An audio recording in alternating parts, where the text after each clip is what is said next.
Joining us now to begin the program is the Republican leader in the United States Senate, Senator Mitch McConnell of Kentucky. Senator, it's good to have you back. Thanks for joining us. Yeah, I'm really glad to be with you. I want to start with this because I can hardly and scarcely believe that it's real, and yet it is real. We are seeing the House Democrats at least planning to try to get a vote in the next, let's say, 24, 48 hours on the president's so-called Build Back Better bill, this human infrastructure, whatever they're going to call it, reconciliation, partisan, multi-trillion-dollar spending spree. And based on what we are seeing from nonpartisan scorekeepers and analysts, this bill would raise taxes on millions of middle-class families while giving tax breaks to most millionaires, overwhelmingly in blue states in the United States. So tax hikes for the middle class, tax breaks for rich blue state taxpayers, and what's emerging today is the single biggest line item, the biggest expenditure in this bill, if you will, are those SALT deductions, those tax breaks for the rich over the first 5 years of the bill. I know what the Democrats say, Senator, all the time about what they would do on taxes. This seems to be exactly the opposite of it, and I feel like that's gotten pretty scant attention so far. Am I missing something here?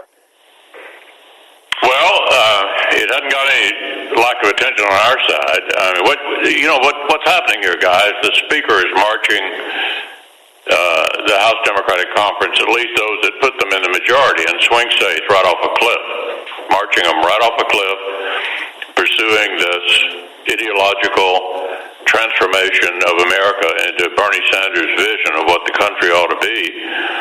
And, we already had a reaction from the public about how they feel about what these guys have been doing. We saw it in Virginia, even more importantly in New Jersey, where not even competitive races had enormous Republican support. It was a protest vote against inflation and what the Democrats have been doing already all year. And yet, what we're seeing from some people is a downplaying of inflation, trying to explain, actually, it's not really so bad.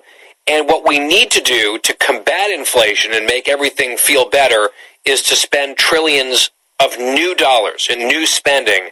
It's just sort of amazing. Every time there's a new problem that crops up under this administration, whether it's directly their fault, indirectly their fault, or some combination, their giant spending bill magically is the solution for that problem as well. I'm waiting for them to say that the border crisis will be solved by Build Back Better. I mean, they're basically making that argument on all of the economic maladies right now, that this is some silver bullet that they've got cooking. The American people don't seem terribly excited about it, but it feels like, at least on the House side, that's what they're going to try to do. Again, I'm not sure if they're going to have the votes. That's still up in the air. What do you think about your side? Let's say they do get this passed or something close to it passed. Then it comes over to the Senate side, and there are at least two of your colleagues on the other side of the aisle who have been not just tapping, but in some cases slamming the brakes on this process. Do you feel like whatever the House passes would be dead on arrival in the Senate? Absolutely. But Manchin and sentiment both said what the House does is irrelevant, which makes what the Speaker's doing to her own members even more outrageous. She's literally walking them off a cliff to support a bill that will never become law. And even if this reckless tax and spending spree ultimately in some form or another clears the Senate, even liberal economists who actually prefer from a policy point of view what the Democrats are trying to accomplish here are admitting, Guy, that it will exacerbate the inflation problem both this year and next year. And inflation is the number one issue. 90% of Americans are concerned or deeply concerned about inflation. That's the biggest issue. This measure is totally unresponsive to what the American people are concerned about as they pull up to fill up their cars, as they go to the grocery store to try to prepare for Thanksgiving. The worst inflation in 30 years is on their minds, not more reckless tax and spending. So some conservatives might say, okay, fair enough, we agree with that, Senator McConnell. However, a bunch of Republicans, several dozen, you were one of them in the Senate, and there was more than a dozen in the House, voted for the infrastructure bill, which the president signed into law this week and was touting it. I know that you said you think a good piece of legislation, now a good law for your state, for the country. It does spend quite a lot of money, and there are conservatives who are angry about that, the spending, whether this was necessary spending, handing a win to Biden, getting the votes, at least on the House side, that Pelosi needed to get the thing across the finish line. The former president, Donald Trump, of course, put out a few statements with some interesting new nicknames for you. I've always preferred Cocaine Mitch myself. But there's some criticism. You've heard it. What is your response to Republicans and conservatives, people in your own coalition who say this was a mistake? Quite the opposite is the case. What it did was separate something that's popular. 75% of Americans want to see the infrastructure addressed, from something that's unpopular, which was what they were left with after that. Secondly, my vote was contingent upon there not being any revisitation of the 2017 tax bill in the infrastructure bill, and there wasn't.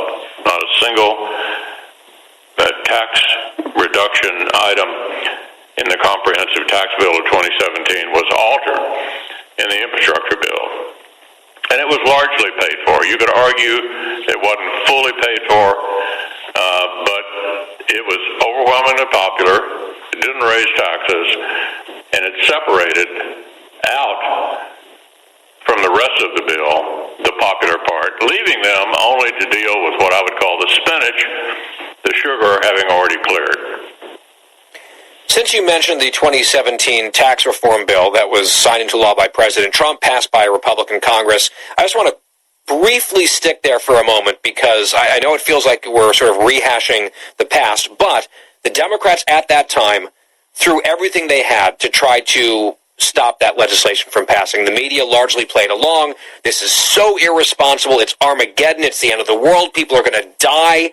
We're going to starve the government, and a bunch of poor people are going to be out in the streets. And we saw, of course, massive growth in 2018 and 2019 before the pandemic sort of intervened and slowed everything down to a halt.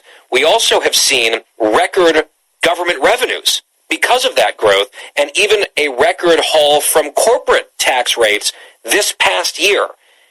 I just think it's important to remember that so many of the arguments the Democrats were making passionately, angrily, confidently just a few years ago about the disaster of something that turned out to be actually quite helpful to the economy, it's important to remember how wrong they were, because they're making a lot of new claims now about their various adventures, and I feel like their credibility should be measured based on their previous pronouncements about a really important piece of legislation. And I wonder how you feel about Republicans being able to maybe make that point without refighting that same old fight again.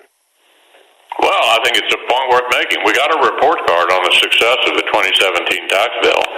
In February of 2020, 1 month before the pandemic hit, we had the best economy we'd had in 20 years. And as you just pointed out, we cut corporate tax rates from 35 to 21, and revenue from corporate taxes went through the roof. It went up, not down.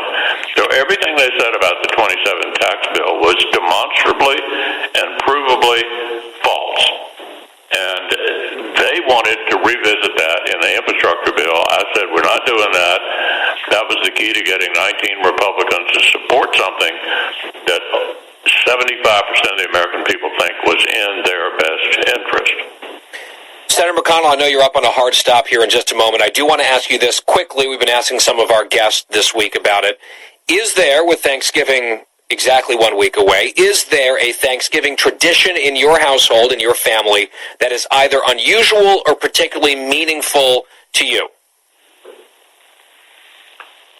Well, it's probably not different from any other family, but as we gather around the table, we obviously count our blessings. And not only the health of our family is front and center, but the blessing of being in the greatest country ever. And it's the efforts of many, particularly woke people on the hard left, to run down this country make me angry. I'm sure if they're this unhappy about America, there'd be other countries that would be happy to take them, but I'm among those who find myself among the luckiest people in the world to be in the United States of America. That is Senate Minority Leader Mitch McConnell. He would like to be the majority leader again. That might happen based on some of the polling that we've seen just in the last few weeks. Sir, we will talk about the political environment in a future conversation, but for now, we will leave it there. Mitch McConnell, Republican of Kentucky, on the Guy Benson Show. Senator, we appreciate it as always. Thanks, Bob. We will take a break. We will be right back.